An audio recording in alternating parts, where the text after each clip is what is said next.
Hello foodies, मी Snehal big bite biryani किचनमधून. Video बघून कळलंच असेल काय बनतंय. हा आहे मूग दाल हलवा आणि इथे शेजारी दुसऱ्या ऑर्डरचा गाजर हलवा पण चालू होता. कंप्लीट दुधात बनवतो गाजरचा हलवा, मस्त लागतो तो पण. पण स्पेशल मूग दाल हलव्याला इतकी मेहनत लागते आणि त्याहून जास्ती तूप, भरपूर तूप लागतं या हलवामध्ये आणि काय टेस्ट लागते. नंतर ह्याला भरपूर वेळ रोस्ट करावं लागतं आणि बायसेप्सचा खरा यूज होतो यामध्ये. नंतर त्यांनी घेतली होती भरलेली वांगी, इतकी मस्त झाली होती ही वांगी, छान. आणि मटार पुलाव, ग्रीन पीस बघा तुम्ही त्यात किती दिसतात, एकदम छान फ्रेश ग्रीन ग्रीन.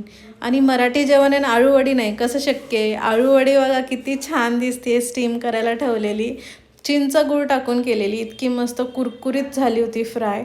आणि ही पॅकिंग इतकी सुंदर पॅकिंग आहे, प्रत्येक पदार्थ इतका छान दिसतो ह्यामध्ये. आणि हा स्वयंपाक मस्त झाला होता, त्यांनासुद्धा खूप आवडला. इंस्टाग्रामवरनंच आलेली ऑर्डर.